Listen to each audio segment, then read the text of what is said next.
Bienvenue sur Parenthood, le podcast dédié à la parentalité. De l'envie d'avoir un enfant à sa conception, de la grossesse à l'accouchement, du postpartum au début et difficultés de l'éducation, ce sont des mamans et des papas qui viennent témoigner et partager avec nous leur vécu et leurs expériences, mais aussi des professionnels qui répondent aux questions que l'on se pose. Ici, on apprend, on se rassure et on déculpabilise. Alors, on respire un grand coup et c'est parti.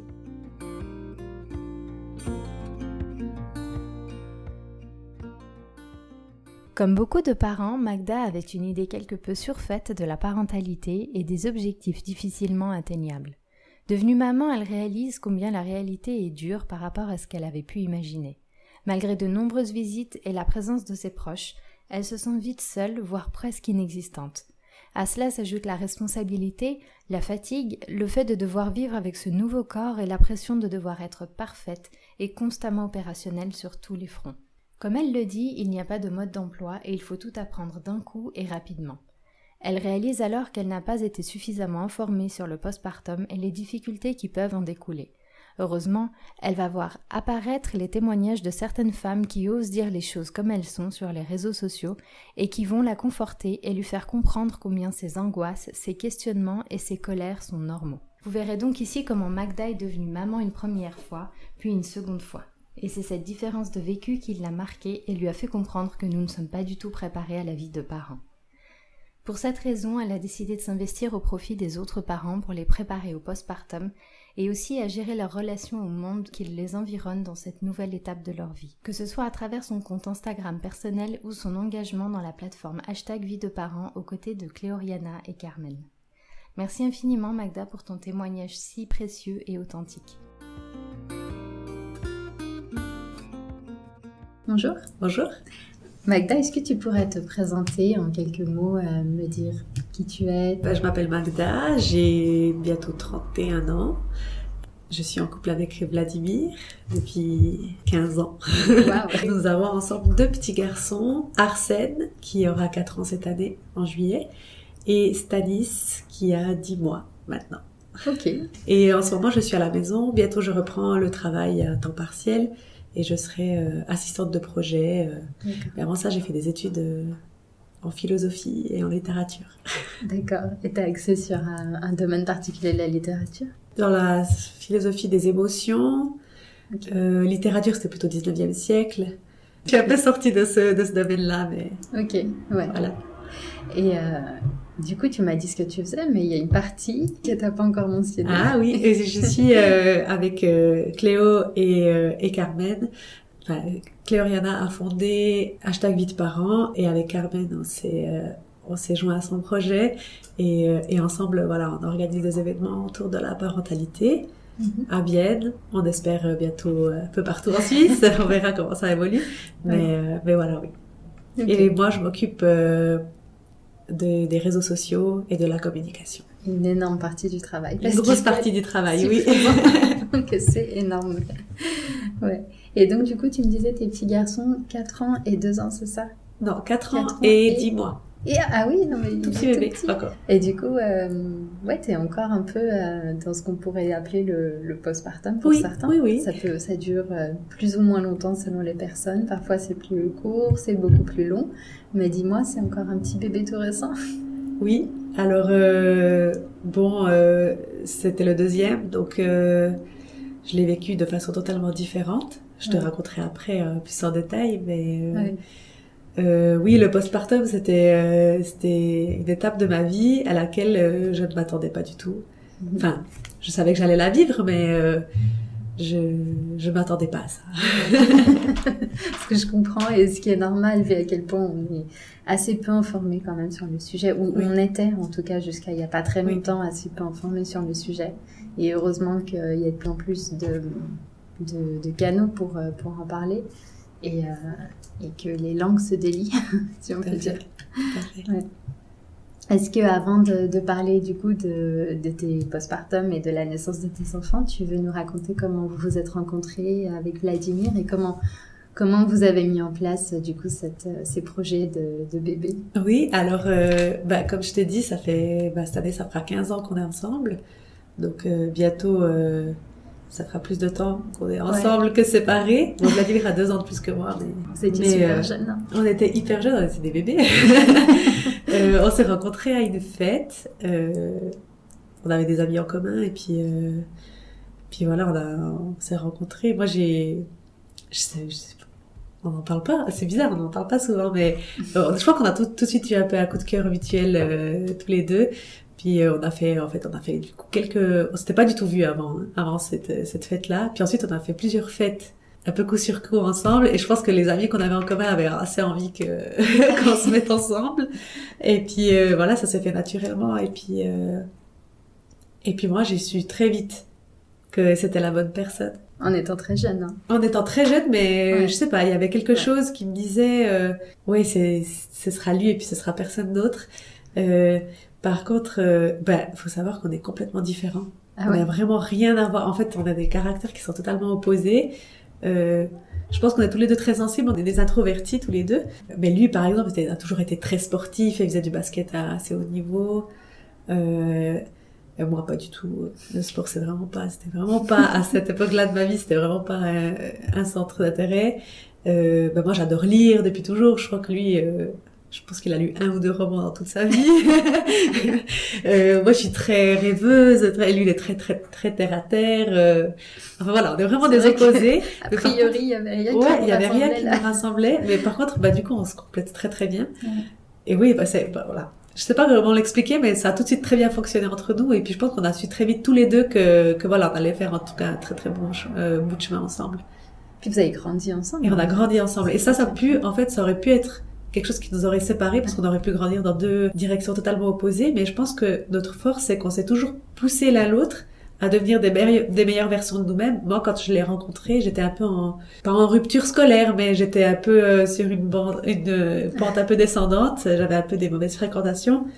Et lui, pas du tout. Lui, il était dans cette discipline sportive. Et à ce moment-là, je finissais l'école obligatoire. Je démarrais une autre école pour devenir ensuite travailleur social ou infirmier. Les deux branches sont disponibles là au choix. Et là, il m'a poussée, en fait. Puis là, finalement, j'ai fini j'ai eu les meilleures notes. J'ai fini avec la mention de meilleur élève. Enfin, voilà, moi qui étais un peu en rupture. J'ai toujours eu de la facilité à l'école, mais là, j'étais un peu en décalage puis en rupture. Et là, il m'a clairement poussée, en fait, à me dépasser puis à montrer ce dont j'étais capable. Du coup, ça m'a convaincue que je n'avais pas envie de faire ça, que j'allais retourner au gymnase, c'est le lycée, je crois, à Genève. Le collège. Collège. Je suis retournée au collège, j'ai fait 2 ans supplémentaires. Puis ensuite, j'ai commencé l'uni. Oui, il t'a vraiment insufflé une motivation, une inspiration. Tout à fait. Tout en étant lui-même pas du tout scolaire. En fait, lui, il a fait un apprentissage après. Et puis ensuite, il s'est redirigé. Après, ça lui plaisait pas. Puis moi, je l'ai poussé à faire ensuite l'école de police. Et maintenant, il est policier depuis 10 ans bientôt. Ok. Et on s'est poussé l'un l'autre à devenir les meilleures versions qu'on puisse être de nous-mêmes. Et puis... Et ça nous a vraiment renforcé, je pense. Ouais. Et au sein, du coup, de tout ça, vous avez fait vos études, il a fait son école de police et tout. Et c'est à quel moment que vous avez commencé à vous dire, là, on va passer un autre cap et puis on a vraiment envie d'avoir des enfants? Parce que c'était au même moment pour tous les deux, ou il y en avait un des deux qui était un peu plus près déjà? Alors, je pense que ça venait plus de moi. En fait, déjà, moi, j'étais en études, donc moi, j'étais pas indépendante financièrement et tout. Et lui, quand il a terminé l'école de police, on a décidé de se mettre en ménage ensemble. On a habité ensemble quelques années. Et puis déjà là, il portait financièrement notre foyer. Moi, j'ai toujours travaillé à côté, mais voilà, c'était plus pour financer mes études. Et puis, je pouvais participer un petit peu, mais c'était des cacahuètes quand même. Mais je sentais que voilà, qu'on était bien ensemble, que notre relation était solide, et puis moi j'avais envie d'avancer en fait. Voilà, on habitait ensemble depuis quelques années, ça se passait super bien. Et maintenant quoi? Ouais. Et lui, il a toujours été un peu contre le mariage parce qu'il trouvait que ça servait à rien, que financièrement finalement c'était un peu plus un piège qu'autre chose, que voilà, Vladimir terre à terre quoi. Il voit pas le côté romantique. Il voyait que, lui, il pense toujours pragmatique et puis technique avant de penser à tout le reste. Et du coup, bon, là, dans ma tête, c'était bon, on va pas se marier, mais on va pas rester tous les deux. Alors déjà, on a commencé par avoir des chats, peut-être notre premier bébé. Et puis ensuite, bon, on s'est dit, voilà, c'est peut-être le moment. Puis en même temps, c'est pas trop le moment parce que, j'ai toujours pas fini mes études. Puis à un moment donné, on s'est dit, en fait, ce sera jamais le bon moment parce qu'à un moment donné, je vais finir mes études et puis je vais commencer à bosser. Et si je commence à travailler, ce sera mal vu que je tombe tout de suite enceinte. Ouais. Donc on s'est dit, bon, voilà, j'ai bientôt fini tous mes cours, il me restera mon travail de diplôme à faire. Ouais, allons-y, puis on verra ce qui se passe. De toute façon, on s'est dit, on va s'adapter, puis on va gérer. Okay. Et puis du coup, on a décidé comme ça qu'on allait mettre Arsène en route. On a pris cette décision en 2017, et c'est cette année-là que Carmen se mariait. On est parti au Portugal, en fait, pour leur mariage. Et c'est là qu'on a commencé, on s'est dit, bon, allez, on va commencer là. Moi, j'avais arrêté la pilule peut-être 1 ou 2 mois avant. Ouais. Mais voilà, on s'est dit, ça va prendre un petit peu de temps, tout en espérant que, voilà, ça prend pas non plus 1000 ans, quoi. Et ça a marché au bout de 4 mois. Donc, fin octobre, j'apprenais que j'étais enceinte. Puis, tout de suite, en fait, moi, j'ai toujours été un peu réglée comme une horloge. J'ai pas senti spécialement de symptômes, mais voilà, j'ai eu 1 jour de retard, je me suis dit, c'est bon. Ah, tu savais. Je sais. Et on a attendu le lendemain quand même pour faire... C'était le 1er novembre quand j'ai fait le test. Le matin, on était ensemble, puis il était positif.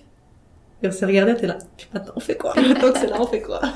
Puis rien, après, moi, j'ai du mal avec les secrets, donc j'ai dû tout de suite le dire. J'ai déjà dit à Carmen et puis à Cléo, puis à mes sœurs, tout de suite par téléphone. Puis ensuite, j'ai dit à mes parents tout de suite.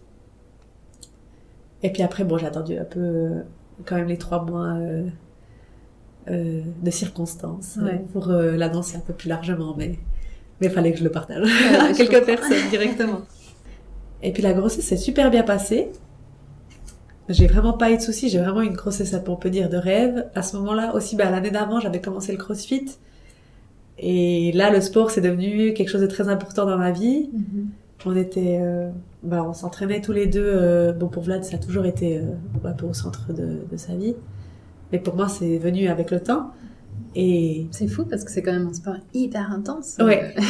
Partait de zéro vraiment, mais on s'est vraiment lancé là-dedans un peu, tête baissée. Et puis on s'entraînait, je crois, 4 fois par semaine à ce moment-là. J'avais fait d'énormes progrès. Mon corps avait beaucoup changé. J'ai commencé à devenir, moi, j'avais toujours été mal dans ma peau et tout. Et puis là, je commençais à être vraiment satisfaite des résultats que je voyais, la force que j'avais acquis aussi. Ça m'a donné une confiance en moi incroyable, quoi. Et là, pendant la grossesse, j'ai dû freiner, bien sûr, mais je me suis toujours entraînée jusqu'à 37 semaines, je me suis entraînée. Je me suis entraînée en plus 3 fois par semaine. Du CrossFit, hein? Ouais, du CrossFit. Wow. Adapté, bien sûr. Heureusement. Mais oui, je me suis entraînée vraiment. Et je pense que c'est vraiment ce qui a fait que j'ai aussi eu une grossesse aussi facile. Maintenant, avec le recul, je pense que c'est un conseil que je peux donner. Si vous êtes active avant, il faut pas arrêter, quoi. Si vous avez l'aval de votre médecin, bien sûr, il faut continuer, il faut... C'est quelque chose qui fait surtout du bien à la tête, en fait.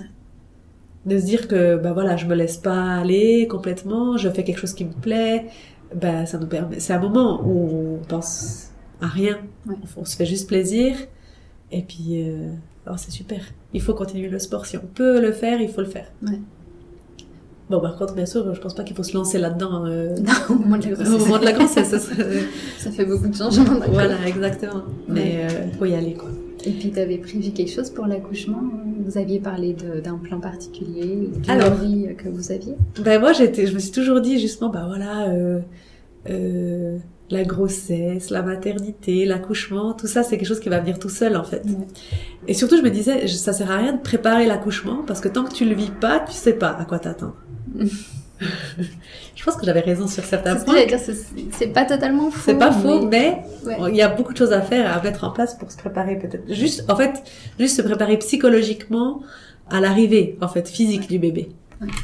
Puis aussi, pour gérer la douleur, pour... en fait, finalement, il y a plein de choses à faire. Mais moi, je me suis dit, je vais pas faire les cours de préparation à l'accouchement parce que ça sert à rien. Dans ma tête, à ce moment-là, ça ne servait à rien. Après, c'est vrai que parfois, comme tu te prépares trop, le risque, c'est aussi que tu sois déçu parce que voilà, ton accouchement se passe pas comme tu l'avais imaginé, idéalisé. Et, ça, c'est quelque chose que j'avais assez bien intégré aussi, où je me suis dit, je vais pas faire de plan de naissance. Bon, déjà, je sais pas si c'est vrai ou pas ce que je dis, mais j'ai l'impression qu'en 2018, c'était pas autant à la mode déjà, que peut-être ça apparaissait tout juste. Ça commençait. Et moi, j'avais pas... J'avais rien trouvé là-dessus, enfin, je n'ai pas été informée vraiment là-dessus. On m'a dit, voilà, prépare un petit peu quelque chose, tes souhaits si t'as vraiment... Quand je suis allée à la clinique pour, avec le rendez-vous des sages-femmes avant l'accouchement, elles m'ont demandé justement est-ce que j'avais vraiment des souhaits, vis-à-vis de la péridurale par exemple, ou autre anesthésiant, ou quelque chose comme ça. Plusieurs informations sur l'allaitement, est-ce que je souhaitais allaiter, oui, non. Mais au-delà de ça, rien de spécial. Donc même elles ne m'ont pas poussée à mettre des souhaits un peu plus détaillés. Et du coup, je me suis dit, bon, de toute façon, ça sert à rien de faire des plans sur la comète. Je pense que on peut pas prévoir ce qui va se passer. Ça, je pense que ça m'a quand même servi, parce que du coup, comme je m'attendais à rien spécialement, j'ai pas du tout été déçue. Quand on a su que c'était un garçon, pour moi, ça a été un choc. Ah ouais? Ouais, parce que en fait, dans ma famille, il y a que des filles. J'ai 3 sœurs, enfin 2 sœurs plus jeunes que moi et une demi-sœur du premier mariage à mon papa. Et ma grande sœur a 3 filles. D'accord. Donc tu pensais que c'était pour une moi, fille? Pour moi, c'était sûr. Ah oui, j'étais sûre. De toute façon, on fait que des filles. Et j'aurais une fille. Et aussi loin que je me souvienne, quand je m'imaginais maman, je me voyais toujours avec des filles. C'est marrant, ça. Je sais pas pourquoi. Peut-être c'est à cause de la configuration familiale. Peut-être... Oui, je sais pas. Mais et quand on m'a annoncé que c'était un garçon, pour moi, c'était même pas de la déception. C'était genre, c'est pas possible. Ouais, vous vous êtes trompé. Oui, c'est pas possible.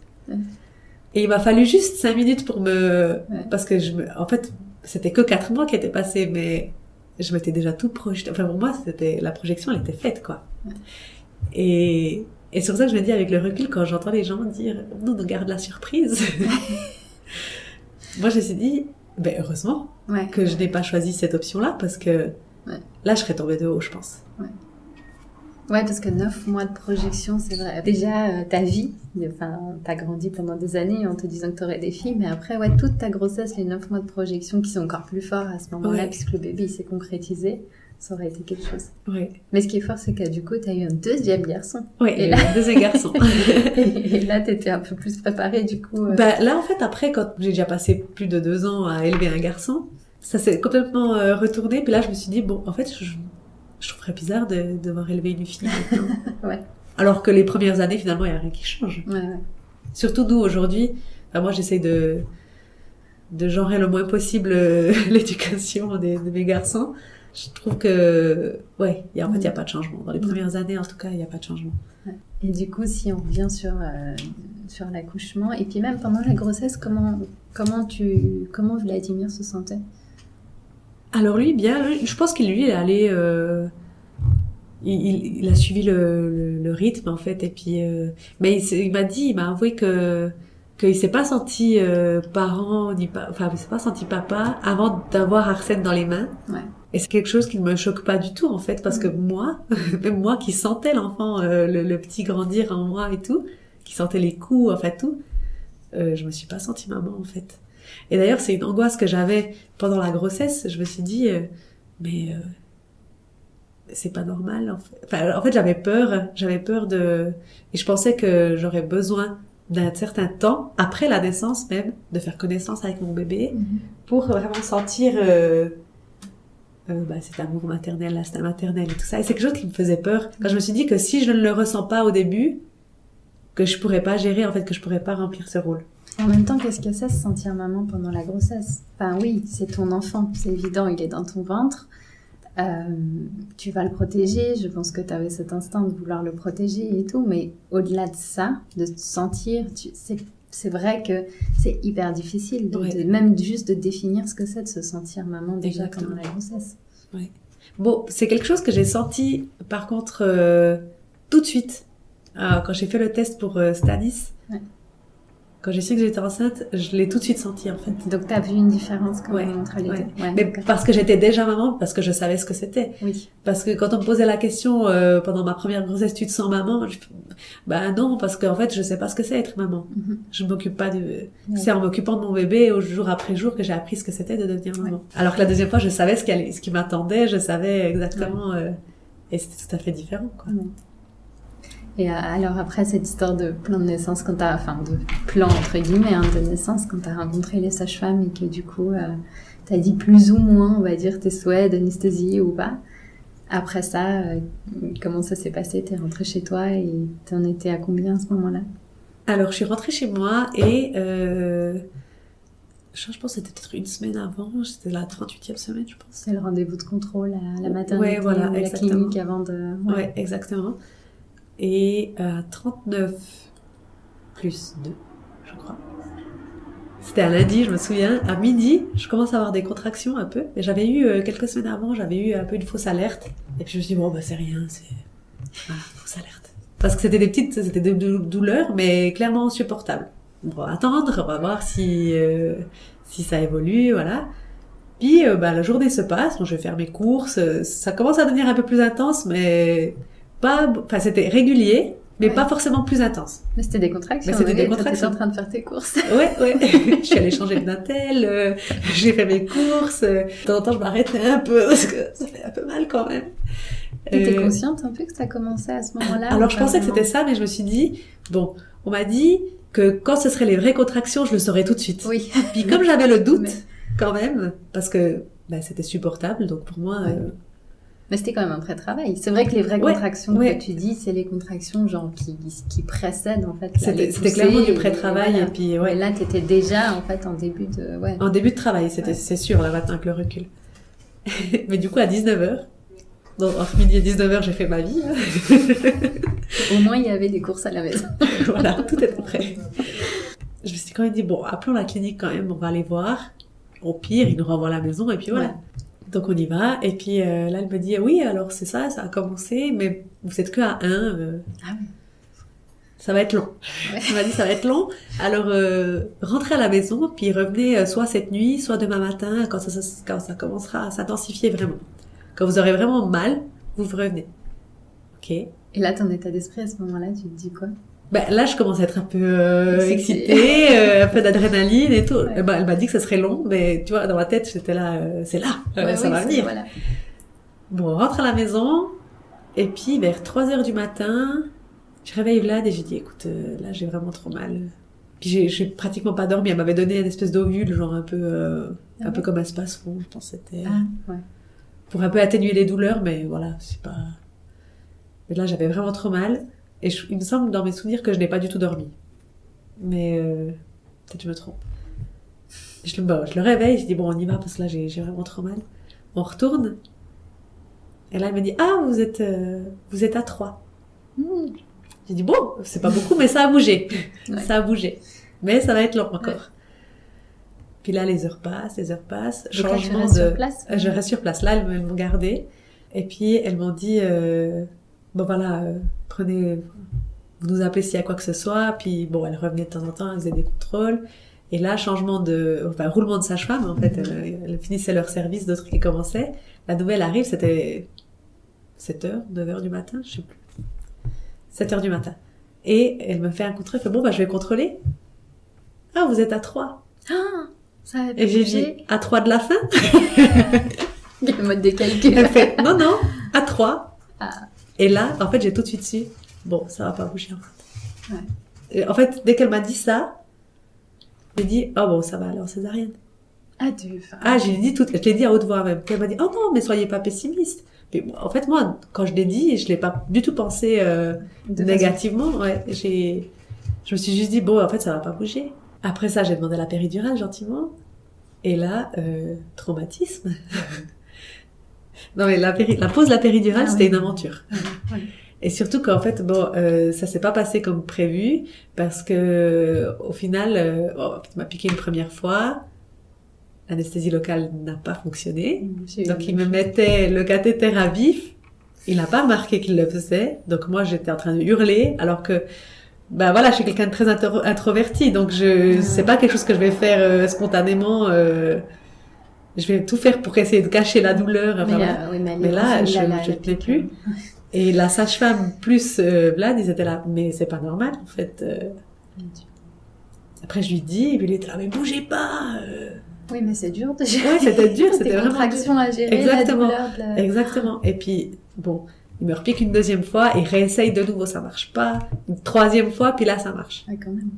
Mais c'était long et puis surtout Tu c'était. dis que ça marche pas, c'est sur le coup ou c'est après coup on voit que la péri n'a pas fonctionné? Non, la péri a fonctionné super bien, tout de suite. Ah, donc dès qu'il me l'a posée, j'ai senti un soulagement immédiat, mais c'est qu'il n'arrivait pas à la poser en fait. Ah oui, d'accord. Et c'est l'anesthésie locale qui ne fonctionnait pas pour qu'il pose la péridurale. Donc voilà. Et puis bon après, une fois que ça a été posé, bah tout de suite oublié cet épisode, j'étais tout de suite soulagée. Puis là, la journée se passe, donc on sert à manger tranquillement. Et ça ne bouge pas, en fait. Et là, je crois que j'ai tout reçu pour booster un peu les contractions. Ocytocine, je sais pas tout ce qu'ils m'ont donné, mais elles ont tout essayé. Et ça n'a jamais bougé. Ah, pas plus que 3, même pas un petit peu. Et à 18h... Et comment ça s'explique d'ailleurs? Je sais pas du tout, mais... Alors, ma gynéco, elle pensait que c'était parce que le bébé n'appuyait peut-être pas au bon endroit. Il appuyait, mais pas peut-être droit sur le col, là où s'ouvrait le col, et puis que du coup, ça décalait. Mais en fait, c'était faux. Puisque quand elle l'a sorti, il avait sur le crâne le petit périmètre droit au milieu de 3 cm. Donc c'était pas ça. Moi je pense que c'était psychologique. Parce que, bon, déjà durant toute ma grossesse, la gynécologue elle m'a répété, oh c'est pas un petit bébé, c'est pas un petit bébé, c'est pas une crevette, c'est un gros bébé, c'est un gros bébé. Et je me suis dit ça va pas passer. En plus de ça, j'ai pas fait de préparation. Et je pense qu'après coup, moi qui intériorise pas mal les choses et tout, je pense que je me suis dit, en fait, quand ça arrivait, je me suis dit, en fait, je suis pas prête, je suis pas préparée, je suis pas prête. Et faut pas que ça arrive maintenant, en fait. Et je pense que c'est ça, en fait. Je pense que c'était purement psychologique. Mais bon, après, il est né par césarienne. Ça s'est très bien passé. Moi, je l'ai pas du tout mal vécu, en fait, cette césarienne. Surtout que je trouve que ça a été très bien fait parce que j'ai été vraiment entourée par les équipes. Ils m'ont vraiment bien expliqué comment ça allait se passer. Je les ai trouvés vraiment avenants. Et j'ai eu la chance, je pense que pas dans toutes les cliniques pareil, mais par exemple ma grande sœur habite à Genève et elle a eu 3 césariennes aussi et ça n'a pas du tout été pareil. Et quand le bébé est né, on l'a pris, puis c'est le papa qui prenait le relais. Il a pu faire du pot à pot et tout. Mais moi j'ai eu pendant qu'on me recousait, j'avais mon bébé avec moi en fait, tout le long. Et puis ça change tout en fait. On a l'impression vraiment que voilà, on a accouché vraiment, le bébé est là, il n'a pas disparu dans un coin. Non, c'est clair. Donc t'es pas un peu un objet en fait qui exactement, le bébé. Exactement, ouais. Donc je l'ai pas mal vécu du tout. Et ça a été au retour à la maison après avec les soins pour la césarienne justement. Oui, alors avec la césarienne, moi j'ai eu beaucoup de chance et du coup je pense c'est aussi dû à mon passé sportif. C'est que dès le lendemain, moi je marchais, j'étais debout, j'avais un peu mal, je vais pas dire le contraire, mais en moins d'une semaine j'avais plus d'antidouleur. J'ai vraiment bien récupéré. Physiquement, j'avais rien à dire, vraiment j'ai pas eu de difficulté. Psychologiquement, c'était autre chose. Quand on est rentré à la maison, je me suis sentie... j'ai eu énormément de visites à la maternité, il n'y avait pas encore Covid en 2018. Mais déjà pendant ces visites, je trouvais que j'existais plus, en fait. On venait pour le bébé, on me demandait pas à moi comment je me sentais. Mais bon, il y avait du monde, je me sentais entourée. Et moi qui de base déteste la solitude, ça m'allait très bien. Une fois qu'on est rentré à la maison, je continuais à avoir des visites, sauf que là, je devais ranger la maison pour accueillir les visites, je devais servir les gens, limite. Et en fait, j'en ai voulu, sans l'exprimer, mais j'en ai voulu à mes proches et au monde autour de moi, de me dire, mais vous voyez pas que je suis fatiguée, que peut-être je suis au fond du bac. En fait, personne ne me demandait, en fait. Donc, je le disais pas spontanément. Et comme j'étais la première de mon entourage à avoir un bébé, même mes amis proches, j'osais pas dire que voilà, en fait, j'étais pas que heureuse, j'étais hyper heureuse d'avoir ce bébé que j'avais vraiment désiré. C'était clairement l'amour de ma vie, mais Mais au-delà de ça, c'était extrêmement dur. Et c'était dur physiquement parce que je me reconnaissais plus. Je suis pas quelqu'un qui a spécialement... J'ai pas aimé la grossesse parce que j'ai pas aimé voir mon corps changer comme ça vite. Mais de se sentir vide d'un coup, ça a été encore plus dur, je pense. Et puis... ouais, c'était très compliqué. L'éloignement avec Vlad, c'était aussi compliqué dans le sens où on était quand même très proches et on s'occupait du bébé, mais voilà, il y avait plus de place pour nous deux en fait. C'était que le bébé. Et puis ouais, j'avais l'impression qu'on était deux fantômes dans la maison à s'occuper du bébé, et puis finalement il y avait plus personne en fait. Et j'ai eu énormément de visites et je me suis jamais sentie autant seule de ma vie en fait, je pense, à ce moment-là. Donc ouais, c'était très compliqué, et c'était surtout parce que je pense que j'ai pas été en fait, je me suis pas informée sur le postpartum, mais à ma décharge, je dirais que je n'ai pas pu m'informer puisqu'il y avait rien en fait qui pour informer les femmes à ce moment-là, les femmes, les hommes, les jeunes parents. Et c'est seulement à ce moment-là, à partir de la naissance de mon fils, que j'ai vu aussi un peu en parallèle voir apparaître sur les réseaux sociaux de plus en plus de femmes qui osaient en parler, qui osaient dire les choses comme elles sont. Et moi, je me suis mis un point d'honneur de le faire aussi, quoi. Donc moi, sur ma page privée Instagram, c'est quelque chose que j'ai fait dès le début. C'est que j'ai osé dire que non, c'est pas que du bonheur, en fait. Pour moi, ça a été très dur. Et il y avait tellement d'aspects, en fait, qui étaient compliqués, genre, rien que, quelque chose on en parle. Ça, j'en entends pas beaucoup parler, même encore maintenant, même maintenant que les langues commencent à se délier. C'est les angoisses, comment on dit ça? Les phobies d'impulsion. Oui. Et ça, j'ai eu vraiment, en fait, le poids de la responsabilité d'être parent, c'était tellement lourd, en fait, sur mes épaules, et je me disais, ah voilà, maintenant, si je m'en couple, si je tombe, je lui tombe dessus, je l'écrase, je le tue. Mais en fait, c'est des trucs tellement bêtes. En fait, j'imaginais en permanence, j'étais toujours en train d'imaginer le pire qui pouvait arriver, et je me sentais presque devenir folle. J'étais là, mais je suis la seule à penser ça. En fait, personne n'en parle, mais en fait, j'ai lu il y a pas longtemps un article là-dessus, puis mais voilà, juste de lire et de dire, ah, en fait, je suis pas la seule. Puis après, c'est aussi à ce moment-là, le poids de la responsabilité, tu peux le ressentir dans tout ton environnement, enfin tout ce qui t'environne. Tu vas sortir, si tu vois le bus qui passe tout près de toi, bah voilà. Et puis si je fais un pas de plus et que je fonce dans le bus, et que si, avec mon bébé. Et puis si, comme tu dis, mon couplé, chaque truc peut devenir aussi... Ouais, et tout était devenu source d'angoisse, en fait, pour moi. Et voilà, il y avait ça, il y avait le changement, les changements du corps, la sexualité dans le couple qui n'était plus comme avant, et puis on a vraiment dû réapprendre en fait à réapprendre à aussi prendre du temps pour nous deux, tout ça, c'était beaucoup de changements et beaucoup d'apprentissage à faire d'un coup. Sans mode d'emploi, bien sûr. sûr. Et du coup, pour la première fois, c'était très compliqué. Oui, puis parce que ça bouleverse chaque aspect de ta vie. C'est-à-dire que ça va toucher ton travail, ça va toucher ta vie quotidienne, ça va toucher ton couple, ça va toucher... Il faut que tu sois aussi prête quelque part à être prête à réagir à chaque situation, et à chaque situation à trouver le bon comportement à avoir et tout, parce que sinon ça te reste en tête. Et c'est vrai que, tu parles de mode d'emploi, c'est typiquement chaque chose qu'on fait, normalement, on a un minimum de guidelines, de mode d'emploi avec nous. Et là, c'est vrai que, non, tu repars avec ton bébé, ta responsabilité. Et voilà. On te laisse là. Ouais, voilà. C'est ça. On te laisse là. La sage-femme venait, et en plus, je sais que j'ai eu de sage-femme très, très, très envahissante. C'était pas l'idéal non plus, mais bon. Parce qu'elle venait souvent, tu veux dire? Alors, les premières semaines ou les premières 2 semaines, elle est venue tous les jours. Elle est venue tous les jours. Puis elle était très... Normalement, c'est tous les 2 jours, je crois, ou c'était tous les combien de jours? Je crois que, avec la deuxième, après, on s'était mis d'accord sur un petit rythme, et puis elle venait, elle voyait que tout se passait bien, donc voilà. Mais là, ça se passait quand même bien, a priori, mais elle venait tous les jours. Et en fait, elle venait tous les jours, puis pour moi, elle était inutile dans le sens où, en fait, elle s'intéressait au bébé. Juste au bébé. Elle ne s'intéressait pas du tout à moi. Elle a regardé la cicatrice, bien sûr, mais le côté psychologique et tout, elle m'a jamais demandé comment j'allais vraiment... Elle voyait, par exemple, elle me prenait la tension tous les jours. Elle voyait que j'avais la tension basse, mais j'ai la tension basse de base. Mais c'est que vous avez mangé et tout. Oui, mais...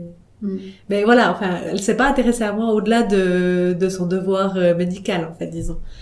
Et puis, elle me faisait noter toutes toutes les heures de tétée, tous les cacas, Ouais. tout. Et ça renforce quand même si on peut comprendre que c'est utile, mais ça renforce un peu ce côté angoisse de se dire il faut surveiller à ce point-là. Oui, voilà. Mais en plus, c'est pas clair. Comme si, voilà, il n'était pas en sous-poids du tout. Il n'avait pas perdu plus que. Tout était normal en fait, et il prenait du poids. Donc, en fait, voilà. Pour moi, elle m'a stressée inutilement en fait. Mais quand c'est notre premier enfant, on n'ose pas dire.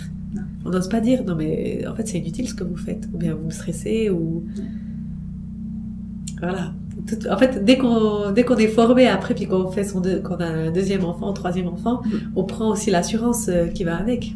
Oui, c'est clair. Et puis on ose plus dire les choses comme elles sont et puis comme on les ressent surtout. Ouais. Et donc du coup à ce moment-là, qu'est-ce que tu as trouvé toi comme ressources parce que tu disais que tu étais bien entourée physiquement, tu avais beaucoup de monde autour de toi, mais que tu t'es jamais sentie aussi seule.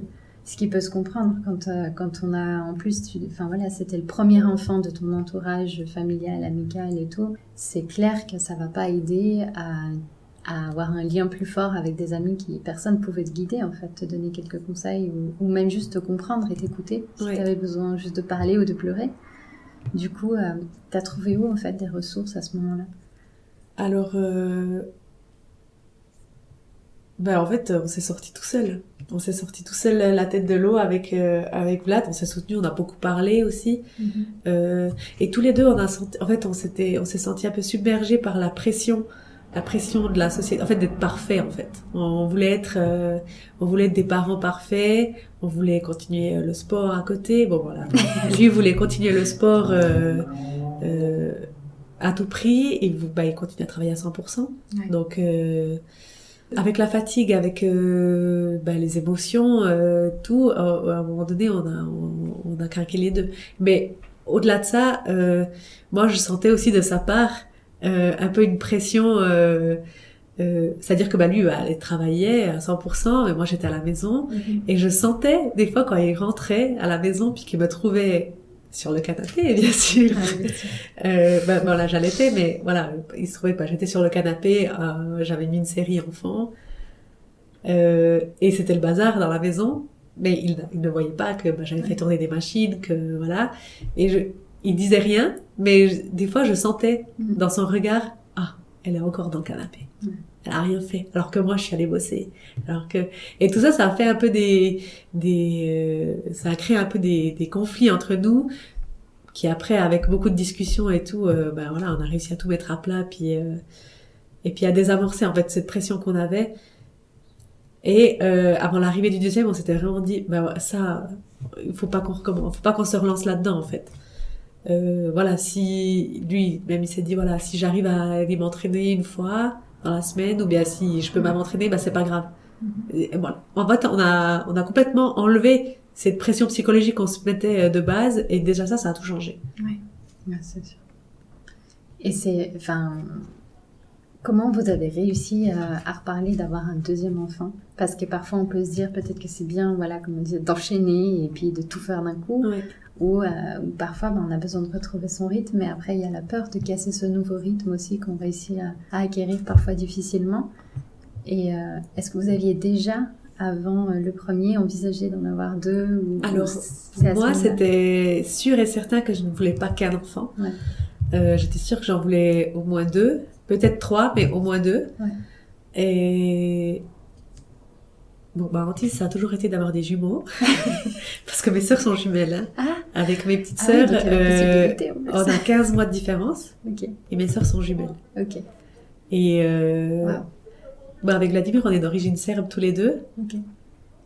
Et il faut savoir que mon père, par exemple, ne faisait rien. Enfin rien, il a participé aussi au ménage et tout, mais s'occuper des enfants, moi je lui avais dit toujours à la naissance d'Arthur, j'avais dit tu veux le prendre? Ah non, mais moi avant que vous ayez 2 ans, je vous portais pas.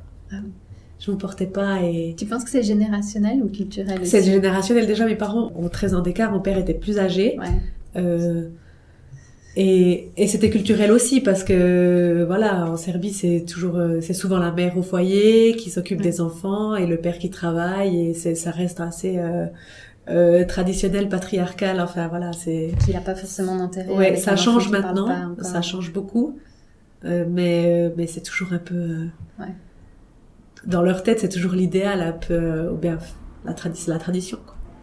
Il se trouve que nous, on n'a jamais fonctionné comme ça, on a toujours tout fait les deux, et je savais que c'est pas comme ça que Vlad allait vivre sa paternité. Je savais qu'il serait très engagé, qu'il serait très impliqué, et ben, je me suis pas trompée, hein, de toute façon.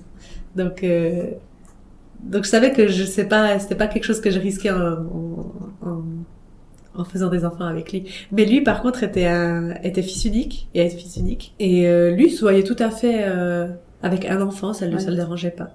Ouais. Ce que je trouve bizarre d'ailleurs, parce que souvent les enfants Souvent, uniques, ils se disent ah non mais je me sentais seule et Ouais. du coup je voudrais faire des frères et sœurs aux premières. Mais donc moi c'était sûr que je voulais plusieurs enfants. J'ai dû le convaincre. C'était pas trop long, pas trop Ça difficile. va, c'était pas trop long finalement. Mais bon, je ne voulais pas de bébé. Ah, tu voulais dire que le premier, tu voulais attendre. Je voulais attendre qu'ils soient un peu plus autonomes. Ouais. Je voulais pas trop d'écart non plus parce que moi j'aime la relation que j'ai avec mes sœurs. On est très proches. Bon, on est aussi très différentes, donc on s'embrouille souvent aussi. Mais voilà, on se voit pas vivre les unes sans les autres. Et puis du coup, c'est ce que je voulais aussi. Mm-hmm. C'est exactement ce que je voulais. Et puis je me suis dit, voilà, je veux pas de bébé, je veux qu'il soit proche aussi. Pour moi, 3 ans, c'était l'idéal. Et c'est exactement ce qui s'est passé. Stanis est né et Arsène avait 2 ans et 10 mois. Ok. Voilà. Ah bah. Donc voilà, parfait. T'as réalisé ton objectif. Voilà. Et comment ça s'est passé alors, cette deuxième grossesse et ce deuxième accouchement? Alors, bon, déjà, quand on a décidé de lancer Stanis en route,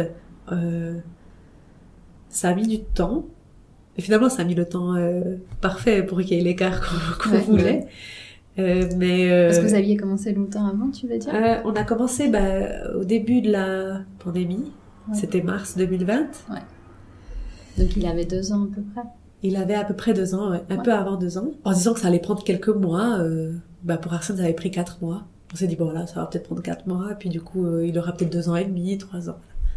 Et ça marchait pas. Tout de suite, ça marchait pas. Ça a mis 8 mois à venir.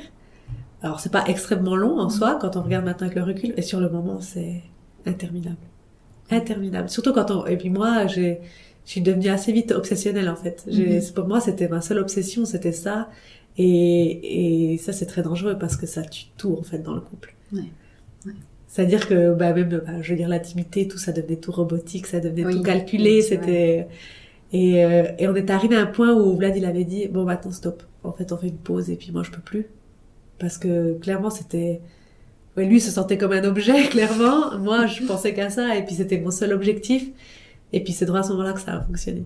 D'ailleurs, c'était drôle, en fait, parce que j'ai fait le test, parce que j'ai pas eu mes règles et c'était bizarre. Et le test, pour moi, apparaissait comme négatif. Bon, j'ai attendu. Parce qu'il y avait qu'un seul trait. Il y avait qu'un seul trait. Je suis là, elles vont arriver alors. Je jette le test à la poubelle. Ah non. Et Vlad rentre du travail, il me fait, bon alors t'as fait le test? Ouais, mais c'était négatif, regarde. Et je vais chercher dans la poubelle, je regarde, et là je vois le deuxième trait. Heureusement que t'es allée le chercher. Bah oui, en fait. C'est incroyable. Et là je vois le deuxième trait. Bah ouais. En plus, léger, mais voilà, il a apparu entre temps, en fait. Et comment ça se fait? Ah, peut-être c'était très tôt? Ou ça n'a rien à voir? Je pense que c'était très tôt. Ouais, Ouais. Je pense que c'était très tôt. Parce que parfois, voilà, quand tu le fais, t'as les 2 barres qui apparaissent d'un coup, Ouais. et tu te dis, c'est peut-être quelques semaines de plus. Ou... Ouais. Non, mais là, j'avais attendu, je pense, bien 10 minutes. Je l'avais posé sur la table, j'étais revenue voir et tout. Puis je me suis dit, bon, laisse tomber, c'est encore négatif. C'est Et incroyable. je le jette, et après il revient et... Non, mais heureusement que t'es allée le chercher. T'étais à combien de semaines alors, à ce moment-là? Et du coup, là, j'étais à... c'était le début, je pense que c'était à 2-3 semaines. Ah ouais. C'était vraiment le début. Ouais, c'était... Et la grossesse, elle s'est bien passée? Alors, moins bien que pour Arsène, je peux pas dire que j'ai eu de grosses complications, mais à partir de 4 mois, j'ai commencé à avoir des contractions. En fait, j'avais le ventre qui devenait dur dès que je commençais à marcher un peu plus que 5 minutes. Ah oui. Donc, après, j'ai eu la chance de m'être pris à l'avance pour choisir ma sage-femme. Parce que je voulais Changé pas cette retomber... fois-ci. Ouais, j'ai changé. Je voulais pas retomber justement dans Voilà, je voulais avoir le choix. Mhm. Et puis, celle que j'ai rencontrée était très bien et elle m'a tout de suite, je lui ai parlé de ce problème. Puis elle m'a tout de suite dit, mais si tu veux, je te donne une ceinture que tu peux mettre. Et du coup, ça aide à supporter le poids, peut-être du bébé ou du ventre. Et puis, du coup, ça va t'aider. Puis tu sentiras Donc bon, de toute façon, j'ai dû arrêter le sport direct. J'avais plus le droit. Mais par contre, j'ai pas été alitée. Mais je devais faire le moins possible quand même. C'est un peu plus dur psychologiquement parce que, bon, déjà, j'aime pas être enceinte. Ouais. Puis là, d'être un peu bloquée. L'avantage, c'est que je savais pourquoi je le faisais. Oui. On l'avait tellement voulu aussi que, pour moi, c'était pas grave. De toute façon, je ferais tout ce qu'il faut. Y a pas de souci. Mais j'avais quand même la culpabilité de me dire que je peux pas m'occuper d'Arsène comme il faut, je peux pas le suivre partout. En plus, il avait 2 ans, donc pour lui, il était à 100 à l'heure. C'est clair. Mais je pense qu'il a quand même compris parce qu'il était d'accord avec moi de faire plus d'activités calmes. En fait, il était d'accord il venait plus pour lire avec moi, regarder des petits livres, enfin voilà. Et puis, dès que son père rentrait, c'était la fête. Mais voilà, donc, non, finalement, ça s'est bien passé. Puis j'ai pas du tout été alitée jusqu'à la fin, donc. Ok, super. Et du coup, là, tu savais où t'allais, tu savais pour l'accouchement, comment on a décidé de programmer la césarienne. Mm-hmm. Est-ce qu'on t'a dit ces premiers accouchements par césarienne, deuxième obligatoire, ou t'avais quand même le choix? Non, j'avais le choix. D'accord. Par contre, elle m'a dit, alors, tu peux essayer d'accoucher par voie basse. Par contre, il faut que ça se passe comme dans les films. C'est-à-dire qu'il faut que ça s'ouvre toutes les heures. D'accord, oui. Que le col s'ouvre vite. Enfin, vite. Genre, régulièrement. Ouais. Et puis faut pas que ça stagne parce qu'on n'a pas le droit de stimuler, en fait, les contractions. Pas le droit d'ajouter d'ocytocine pour éviter la rupture utérine. Okay. Il y a toujours un risque à cause de la cicatrice qui est déjà présente. Mm-hmm. Puis moi, je me suis dit, j'ai pas envie. Là, j'avais envie surtout d'éviter cette déception, en fait. Mm-hmm. Et je me suis dit, en partant du principe que, je l'avais bien vécu la première fois. Pour moi, c'était pas un problème de programmer à l'avance. Je suis partie du principe que c'était avantageux parce que du coup, je pouvais prévoir le moyen de garde, je pouvais tout prévoir à l'avance. Ouais. Enfin, voilà, j'y voyais pas spécialement d'inconvénients. Et t'as réaccouché au même endroit, avec la même équipe Exactement, ouais. Ah ouais, d'accord. Et puis, c'était sans compter sur Stanis qui a décidé quand même de débarquer plus tôt. Pourquoi faire simple? Oui, et du coup, j'ai perdu les os, en fait. J'étais censée aller à la césarienne le 14 mai. Ouais. Et le 12 mai, à 7h du soir, j'ai perdu les os. Comme dans les films. Cool. Ok. Et là, ta réaction, c'était... D'abord, en fait, j'ai déni total. Je me suis dit, la honte, je me suis fait pipi dessus. Ah ouais? Mais en fait, j'étais en train de manger, il y avait une copine qui était là, et d'un coup, je me lève pour débarrasser mon assiette, et je sens que ça coule d'un coup, et je me dis, la honte, je me suis pissée dessus, quoi. J'ai fait pipi. Donc, je vais vite aux toilettes. Je prends des habits de rechange. Ah, puis tu dis rien à ce moment-là? Ah non, je dis rien. Elle remarque pas spécialement, elle était sur son téléphone. Et je prends des habits de rechange et je vais sur les toilettes et je sens que ça coule encore, en fait. Puis là, je me dis, je regarde, je sens, là, il n'y a pas de couleur spécifique, il n'y a pas d'odeur. Je dis, c'est ça, en fait. Du coup, je l'appelle, je lui dis, tout de suite en panique, quoi? Qu'est-ce que je dois faire? Et là, Vlad était à la maison. Je crois qu'il était rentré depuis pas longtemps. Et je l'appelle aussi, je lui dis, écoute, je crois que j'ai perdu les os. Mais quoi? Non, c'est pas vrai. En plus, c'était 19h, donc on avait droit à commencer le rituel du dodo pour Arsène. Et c'était un peu ma hantise que ça arrive un peu comme ça, parce que toute ma grossesse, j'ai angoissé sur comment est-ce qu'Arsène va le prendre, est-ce qu'il va pas être trop jaloux, est-ce qu'il va pas se sentir abandonné par est-ce qu'on va trop s'occuper du bébé puis pas assez de lui, comment est-ce qu'il va le ressentir et tout. D'ailleurs, je pense que j'ai tellement angoissé que je lui ai refilé ses angoisses, et puis à partir du moment où j'ai annoncé la grossesse officiellement à partir de 3 mois, lui n'a plus dormi. Ah, oh là là. Ouais. D'accord. Et outre ces angoisses-là, j'avais l'angoisse de je vais devoir gérer 2 insomniaques. Un au sein, l'autre dans son lit à se retourner 15 000 fois. Parce qu'il t'appelait, il vous appelait, il faisait Oui, alors déjà, avant ça, il s'endormait tout seul dans son lit. Il commençait vraiment à devenir autonome de ce point de vue-là. Et du jour au lendemain, refus total de dormir seul. Fallait rester à côté de lui jusqu'à ce qu'il s'endorme, ça pouvait durer des heures. Ouais. Et après la nuit, il se réveillait et rebelote. Il fallait rester à côté de lui jusqu'à ce qu'il se rendorme. Voilà. Donc voilà, jusqu'au jour de l'accouchement, on a vécu ça. Et le jour où je suis partie accoucher, il a redormi. Ah ouais? Oui. Mais c'est incroyable. Donc c'était clairement, c'était des angoisses partagées. Oui, puis ils peuvent pas mettre des mots dessus. Non, et il parlait bien, mais il est encore petit, il sait pas encore analyser ses émotions. Donc voilà, mais... Ça, c'est pour dire, il faut pas sous-estimer la force Ouais, non, c'est clair. du psychologique, quoi. Donc voilà. Donc, du coup, j'appelle Vlad, j'appelle aussi la maternité, je leur dis, écoutez, j'ai la césarienne qui est programmée dans 2 jours, mais je viens de perdre les os. Il fait, ok, bon, vous venez, de toute façon, c'est bon, on va le faire ce soir, mais vous venez dans 1h30. C'était 19h quand j'ai appelé, à 20h30. Il m'a dit, vous venez pour 20h30. Ok, tout allait bien à ce moment-là, et à partir de 20h, j'ai commencé à avoir des contractions, mais tellement fortes dès le début. En fait, je n'ai jamais ressenti ces contractions-là pour Arsène. Comme voilà, la première fois, voilà, j'ai fait ma vie jusqu'à de midi à 19h, c'était totalement supportable. Et là, c'était tout de suite hyper fort, mais tout de suite insupportable. Ouais. Parce que même quand je suis retournée à la maternité pour Arsène au milieu de la nuit, c'était pas comme ça fort. C'était pas la moitié de ce que j'avais là. En fait, ça m'a fait je suis rentrée dans une espèce de panique tout de suite, parce que pour moi, ça devait se passer dans 2 jours. Je n'aurais jamais dû sortir de contraction. Et puis là, c'était tout de suite très fort, trop d'émotions d'un coup, trop de douleur, une douleur complètement ingérable. En fait, j'arrivais pas à m'asseoir, en fait, aucune position ne me convenait. C'est que tu devais quand même être assez avancée dans ton travail. Mais même pas. Ah bon? Mais même pas. Parce qu'après, je vais quand même faire le toucher au cas où. Parce que là, tu vas à la clinique. Là, je vais à la clinique. De toute façon, j'avais rendez-vous pour 20h30. On avait convenu. Puis, on arrive à 20h30. Et puis, elle me fait, je vais quand même faire le toucher. Ah, ça va, vous êtes à 1. J'étais là, mais c'est pas possible. Soit c'est moi qui suis trop douillette. J'étais là, mais non, parce que j'ai eu quand même, j'ai un comparatif. Donc, non, bon. Il se trouve que, après ça, tout ça s'est enchaîné. La pause de la péridurale a de nouveau été catastrophique. Voilà. En plus, là, avec ces contractions qui étaient juste insupportables, c'était encore pire. C'était vraiment...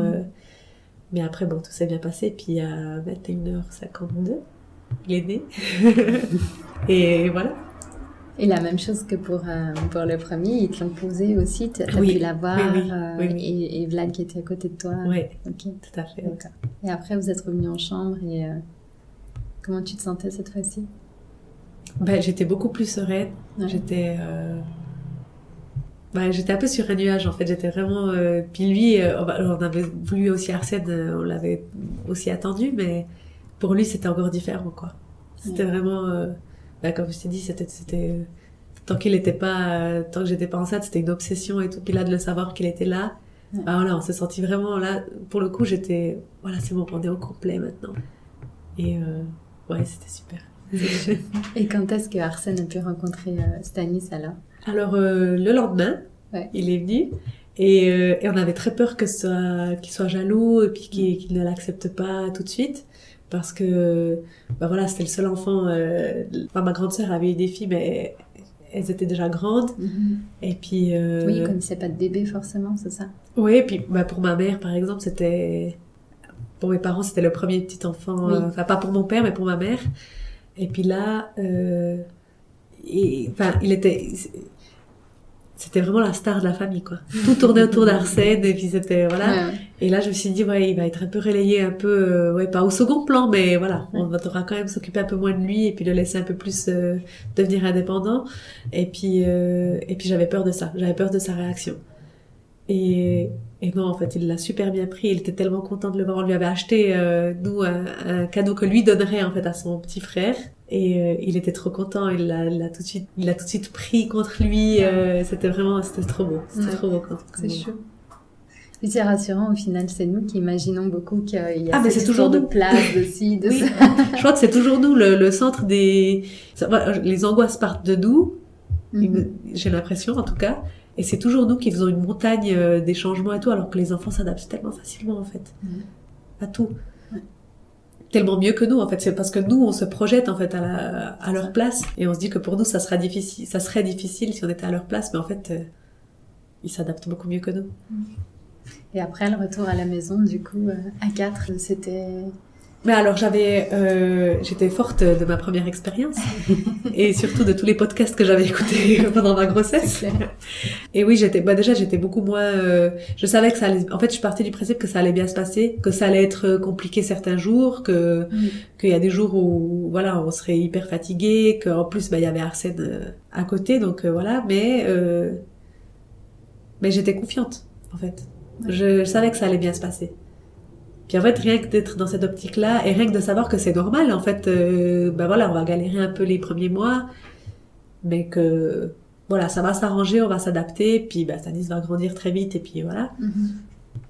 Ça s'est très bien passé. Ouais. Ça et s'est t'as très, très senti bien aussi que de son côté, Vlad était plus Oui. aussi plus serein. Beaucoup et plus que serein, au beaucoup sein plus du couple, détendu. Ouais. Ouais, ok. Qui avait, enfin, cette communication était quand même facilitée par rapport au premier. Complètement. Ok. C'était vraiment le jour et la nuit, en Ok. fait. Ouais. On n'a pas du tout eu cette impression de tsunami qu'on a eu la première fois, quoi. C'était vraiment différent. Aussi, entre le premier et puis le deuxième, on a déménagé. Maintenant, on habite 2 étages au-dessus de chez ma mère. Alors bon, elle nous aide pas trop avec la garde des enfants parce que elle travaille beaucoup puis elle a aussi un peu des soucis de santé. Mais par contre, pour la préparation du postpartum, je l'avais briefée, je lui avais dit si tu peux nous faire à manger très souvent. C'est déjà énorme, hein. En tout cas, le premier mois et tout, ce serait vraiment bien. Ouais. Puis ça, elle l'a vraiment fait. Puis et du coup, ça a grandement aidé aussi. Ouais. Ah, c'est cool. Ouais. Bah, c'est tellement important de pouvoir se sentir sereine et de savoir que t'as planté un petit peu des graines de personnes qui pourront t'aider et qui pourront être là. Mais comme tu l'as dit, il y a le fait de savoir que t'as les personnes, mais aussi de savoir demander de l'aide. Et ça, c'est... Exactement. Ça, c'est aussi et puis ça, c'est vraiment pas quelque chose qui fait partie de ma personnalité. Moi, je vais pas spontanément aller demander de l'aide puis dire voilà, là j'en peux plus, je coule et tout. Je me souviens que j'avais fait le reproche à mes sœurs justement, mes petites sœurs qui n'ont pas d'enfants en fait encore, et puis qui peuvent absolument. En fait, je leur en avais voulu parce que justement, elles venaient chez moi pour voir Arsène les premiers mois où il était né, et elles restaient chez moi. Puis elles attendaient, limite elles me demandaient des fois, bon tu peux nous mettre un café ou comme ça. Et moi je leur en voulais de pas m'aider en fait concrètement, alors que je leur avais jamais demandé non plus. Ouais. Concrètement, aidez-moi là, est-ce que tu peux ramasser le linge, est-ce que voilà, parce que moi je me suis dit voilà, elle devrait le voir en fait. Ouais. Mais en fait personne n'est dans ta tête. Oui, non, c'est juste. Ouais. Et c'était injuste de ma part juste de vouloir et d'espérer que tout le monde allait se plier en 4 pour nous juste parce qu'ils nous voyaient de dehors, mais justement de dehors tout allait bien en fait, et ils ne le voyaient pas, les failles et puis les problèmes. Donc ouais, il faut pas hésiter à demander de l'aide. Et justement, toi, j'allais te demander si c'est une question que je pose souvent aux parents. S'il y avait quelque chose que tu aurais aimé savoir ou que tu aimerais toi-même, toi d'aujourd'hui, te dire à ton toi il y a quelques années, celle que tu étais avant d'avoir ton premier fils, mais aussi du coup maintenant si par exemple tu envisages la situation avec tes sœurs, une de tes sœurs qui devrait avoir un enfant, qu'est-ce que tu lui dirais ou qu'est-ce que tu te serais dit même à toi-même? Je dis toujours qu'il faut essayer de s'informer un maximum. Aujourd'hui, c'est facile. Enfin, je veux dire, c'est facile. Il faut chercher. Mais les informations sont là, en fait. Et il y a de plus en plus de personnes qui osent dire les choses comme elles sont. Voilà, faut pas avoir peur de les entendre. Faut pas non plus angoisser à l'avance, mais voilà, faut en être conscient que oui, ça va être compliqué. Oui, c'est aussi le plus grand bonheur qu'on peut ressentir dans une vie, je pense. Mais je leur dirais de s'informer un maximum, d'être conscient que ça va être compliqué, que tous les jours ne vont pas être que du bonheur et de l'amour. Des fois, on en a marre. Des fois, on aimerait pouvoir partir, mais que c'est ok, c'est normal. On passe tous par là, tout passe. Les mauvaises expériences passent et puis finalement après ça devient juste de l'expérience et puis ça nous permet d'appréhender après les problèmes de l'avenir un peu différemment, mais que voilà, il faut pas hésiter à demander aux gens d'être honnêtes. Des fois il faut tirer les nerfs du nez aux gens en fait, mais il faut pas avoir peur de le faire, je pense. Moi, je dis à mes petites sœurs, mais vous avez de la chance que je sois passée là avant, et puis que je sois comme ça en fait, que je sois devenue à ce point militante pour ça, parce que sans vouloir me jeter des fleurs, mais je pense que je vais être une mine d'or d'informations pour elle. C'est clair.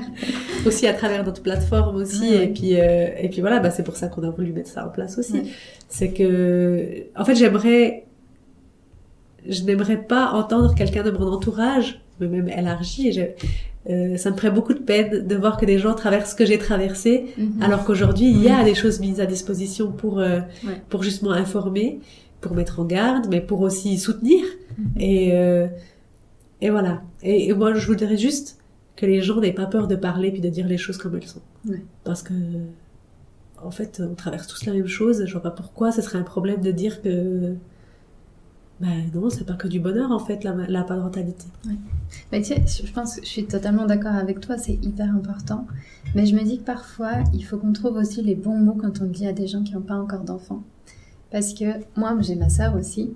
On a 9 ans de différence, et puis elle a été là pendant la grossesse, à la maternité, enfin voilà, elle est une deuxième maman pour ma fille. Et j'ai pas hésité dès le début à tout lui dire. Je lui ai vraiment tout balancé. Au point qu'à un moment, elle m'a dit « Stop, s'il te plaît, parce que là, tu me fais peur. » Et je lui ai dit « Non, mais il faut que tu saches, je veux que tu saches. » Mais je me suis rendu compte que je lui ai dit ça 2 fois. Je lui ai dit « Non, je veux que tu saches. L'épisiotomie, ça fait mal. Ça fait mal. Comme ça, tu sais. » Et puis après, je me suis dit « Mais en fait, il faut que je trouve un moyen de lui dire ça d'une certaine façon. Ça va pas l'empêcher d'avoir des enfants si elle en veut, parce que je sais qu'elle aimerait en avoir et que voilà. » Mais je me dis que peut-être parfois, selon comment moi, de mon côté, je peux le dire, je peux faire peur à certaines personnes. Et je me dis que si j'essaie de me rappeler, moi, quand j'étais enceinte, je me suis beaucoup renseignée. Et c'est vrai que je trouvais pas grand-chose sur le postpartum, mais aussi parce que je l'ai pas cherché, parce que pour moi, la finalité, jusqu'au jour où quelqu'un m'avait dit ça, on m'avait dit, on prépare beaucoup, on fait toute la grossesse, on prépare beaucoup l'accouchement. Les cours, c'est préparation à l'accouchement. Il n'y a pas préparation à l'après. Et ça, je m'étais dit, ouais, mais en même temps, pourquoi on va se préparer après? Après, on a notre bébé, et après, voilà. Mais j'étais pas du tout consciente de ce qu'il y avait après. Et je sais pas si quelque part, moi aussi, j'ai pas fermé des portes pour me dire, j'ai pas envie d'en savoir plus si ça se passe pas bien, alors que moi, je sais que ça va bien se passer. Mais si c'est pas, enfin, tu vois, tu sais pas. Et puis, je me dis, il y a peut-être certaines personnes qui se disent, oui, je veux pas qu'on rentre dans mon nuage ou qu'on me dise certaines choses. Et pourtant, c'est essentiel. Parce que je me rappelle d'avoir entendu 1 ou 2 choses, certaines personnes qui m'avaient dit, fais attention à ça, et que quand je l'ai vécu, je me suis dit, ah oui, elle m'avait prévenu. Et en fait, ça, pour moi, ça avait changé la donne aussi. Me dire, elle m'avait dit, le 3e jour après l'accouchement, fais gaffe, ce jour-là, il est très difficile. Et puis, parce que je me souviens que j'étais en train de pleurer, je comprenais pas. Et puis après, je me suis dit, ouais, ah oui, c'est vrai. Et juste ça, mais juste ce petit truc, ça m'avait rassurée et fait du bien. Et du coup, c'est vrai que c'était équilibré. Mais en fait, il y a pas longtemps, on a eu un article dans le Féminin pour #8 parents.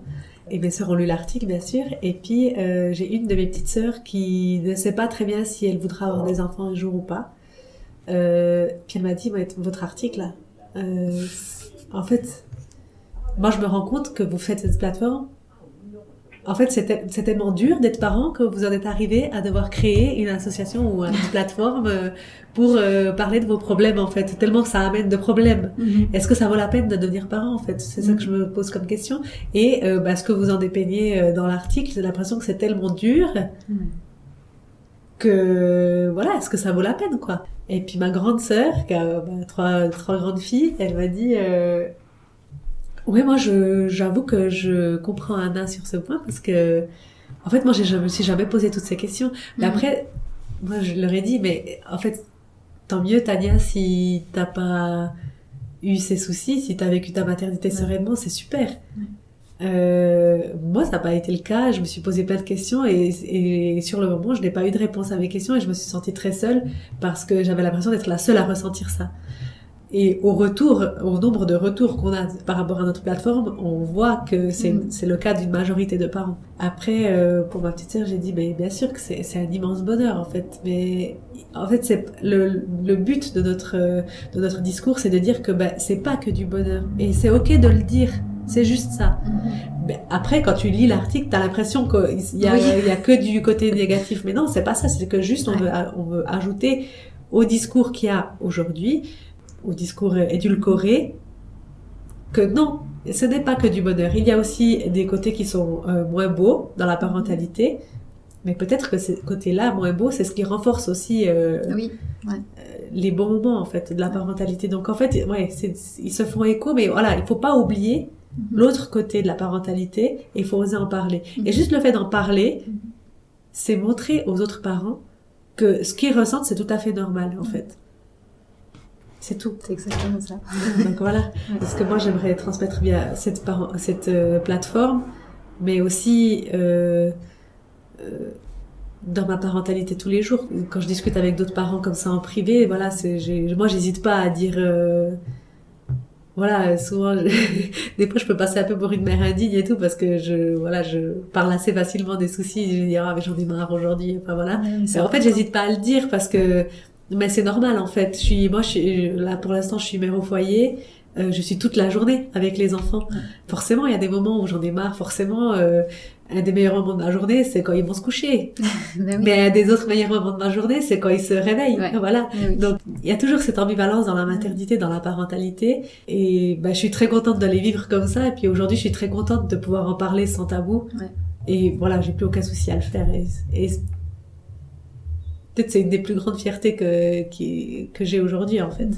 Oui, donc c'est un travail énorme. Ouais. Merci Magda. Merci à toi. Merci. Je vais quand même te demander ce que là tu l'as un petit peu dit, on l'a aperçu, mais qu'est-ce que tu préfères dans ta parentalité, enfin dans la parentalité en général?